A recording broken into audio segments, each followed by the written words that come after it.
Okay, ಮತ್ತೇನು ಬೇಕು ಹೇಳಿ? ಹಾಂ,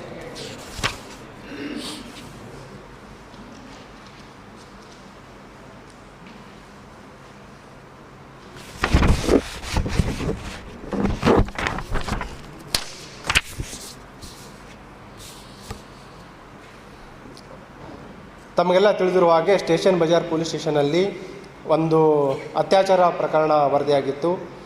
ಆ ಒಂದು ಹಿನ್ನೆಲೆಯಲ್ಲಿ ಸ್ಥಳೀಯ ಪೊಲೀಸರು ಈಗಾಗಲೇ 2 ಜನ ಆರೋಪಿಗಳನ್ನು ಬಂಧಿಸಲಾಗಿತ್ತು. ಅದರಲ್ಲಿ ಪ್ರಭುಲಿಂಗ್ ಹಿರೇಮಠ್ ಮತ್ತು ರಾಜು ಲೆಂಗ್ಟಿ ಅಂತ.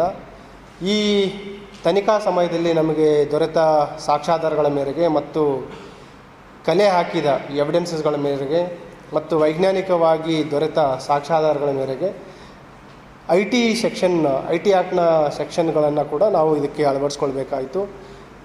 ಐ ಟಿ ಸೆಕ್ಷನ್ ಆ್ಯಡ್ ಆಗಿದ್ದರಿಂದ ಮತ್ತು ಈ ಪ್ರಕರಣದ ಗಂಭೀರತೆಯನ್ನು ಅರ್ಥಕೊಂಡು ACP ಸನ್ ಅವರಿಗೆ ಇದನ್ನು ತನಿಖೆಗೆ ಹಸ್ತಾಂತರಿಸಲಾಗಿತ್ತು ಮೊನ್ನೆ ದಿನ. ಅವರು ಕೂಡ ಸುಮಾರು ಇದರಲ್ಲಿ ಎಲ್ಲ ಆಯಾಮಗಳಲ್ಲಿ ತನಿಖೆ ಮಾಡ್ತಾಯಿದ್ದಾರೆ ಮತ್ತು ತನಿಖೆಯ ಪ್ರಗತಿ, ಅದರ ಜೊತೆಗೆ ಬಂಧಿಸಿದ ಆರೋಪಿಗಳ ಒಂದು ಹೇಳಿಕೆಯ ಮೇರೆಗೆ, ಅದಲ್ಲದೆ ಏನು ಸಂತ್ರಸ್ತ ಯುವತಿ ಇದ್ದಾರೆ ಅವರ 164 ಸ್ಟೇಟ್ಮೆಂಟ್ ಕೂಡ ನಾವು ನ್ಯಾಯಾಧೀಶರ ಮುಂದೆ ಪಡೆದುಕೊಂಡಿದ್ದೀವಿ. ಇವೆಲ್ಲ ಆಧಾರದ ಮೇರೆಗೆ ನಿನ್ನೆ ಉಳಿದ ಏನು 6 ಜನ ಆರೋಪಿಗಳಿದ್ದರು ಅವರು ಕೂಡ ಬಂಧನಲಾಗಿದೆ. 21 ಸೆಪ್ಟೆಂಬರ್ವರೆಗೆ ಅವರಿಗೆ JC ಆಗಿದೆ. ಈಗ ನಾವು ಕೆಲವು ವೈಜ್ಞಾನಿಕವಾಗಿ ತಾಂತ್ರಿಕವಾಗಿ ಮಾಹಿತಿಯನ್ನು ಕಲೆ ಹಾಕ್ತಾ ಇದ್ದೀವಿ.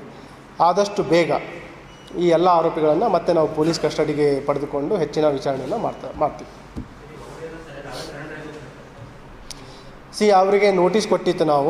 ನಾವು ಇದನ್ನು ಸೈಮಲ್ಟೇನಿಯಸ್ಲಿ ತಮಗೆಲ್ಲ ಗುರ್ತಿದೆ, ನಾವು ವೈಜ್ಞಾನಿಕವಾಗಿ ತಾಂತ್ರಿಕವಾಗಿ ತನಿಖೆಯನ್ನು ಮಾಡ್ತಾಯಿದ್ದೀವಿ. ಯಾವುದೇ we don't want anybody to misuse law. At the same time we don't want anybody to escape from the law. ಯಾರು ಏನು ತಪ್ಪು ಮಾಡಿದ್ದಾರೆ ನಿರ್ದಾಕ್ಷಿಣ್ಯವಾಗಿ ಅವ್ರ ಮೇಲೆ ನಾವು ಕ್ರಮ ಕೈಗೊಳ್ತೀವಿ. ಆ ಒಂದು ಹಿನ್ನೆಲೆಯಲ್ಲಿ ನಾವು ವಿಶೇಷ ತನಿಖಾ ತಂಡವನ್ನು ಮಾಡಿದ್ದೀವಿ. ಎಲ್ಲ ಆಯಾಮಗಳಲ್ಲಿ ನಾವು ತನಿಖೆಯನ್ನು ಮಾಡಿ ಯಾರ್ಯಾರ ಪಾತ್ರ ಎಷ್ಟಿದೆ ಅದರ ಪ್ರಕಾರ ಅವ್ರ ಮೇಲೆ ಕಾನೂನು ಪ್ರಕಾರ ಕ್ರಮವನ್ನು ನಾವು ತೆಗೆದುಕೊಳ್ತೀವಿ.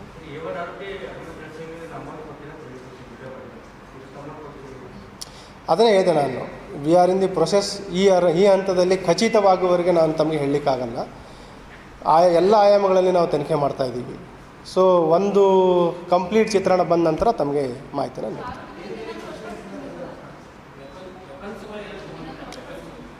ಯಾವ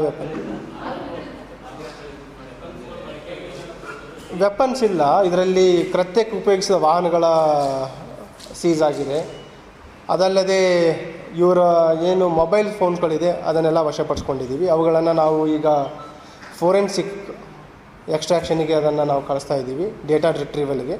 ಸೊ ಆ ಟೆಕ್ನಿಕಲ್ ಇನ್ವೆಸ್ಟಿಗೇಷನ್ ಅನಾಲಿಸಿಸ್ ವರದಿ ಆಗಬೇಕು. ಅದಲ್ಲದೆ ನಾವು ತಾಂತ್ರಿಕವಾಗಿ ಕೂಡ ನಾವು ಅನಾಲಿಸಿಸನ್ನು ಮಾಡ್ತಾಯಿದ್ದೀವಿ.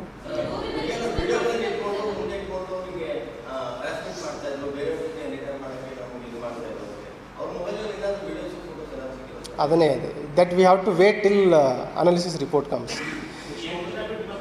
ಎಲ್ಲ ಆರೋಪಿಗಳ ಮೊಬೈಲ್ಗಳನ್ನು ವಶಪಡಿಸ್ಕೊಂಡಿದ್ದೀವಿ. ಇರ್ಬೋದು.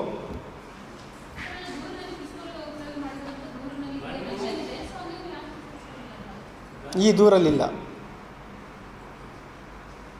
ಈ ದೂರಿನಲ್ಲಿಲ್ಲ.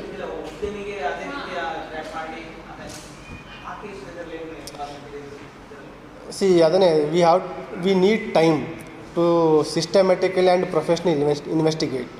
So we'll do that.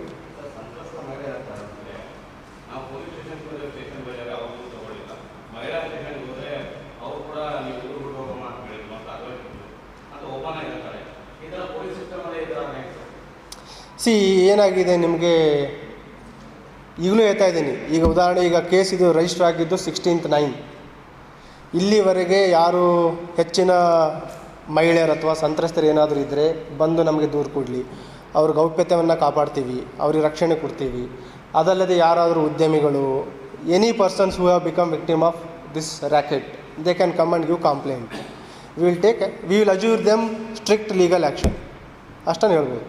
So ನಾನು ಕಳೆದ 3 ದಿನಗಳಿಂದ ಮನವಿ ಮಾಡ್ತಾಯಿದ್ದೀವಿ, ಯಾರೂ ಬರಲಿಕ್ಕೆ ರೆಡಿ ಇಲ್ಲ. ಯಾರಾದರೂ ಬಂದು ದೂರು ಕೊಟ್ಟರೆ we will take definitely case.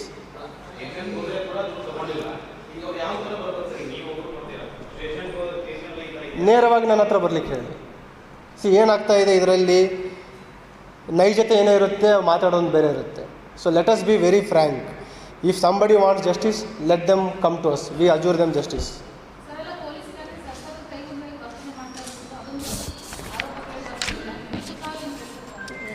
ಸತ್ಯಕ್ಕೆ ದೂರ ಇರುವಂಥ ಮಾತು.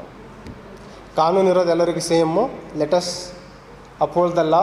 ಯಾರು ತಪ್ಪಿತಸ್ಥರಿದ್ದಾರೆ ಅವರಿಗೆ ಶಿಕ್ಷೆ ಆಗಲಿ, ಯಾರು ಇನ್ನೋಸೆಂಟ್ ಇದ್ದಾರೆ let them not suffer by law.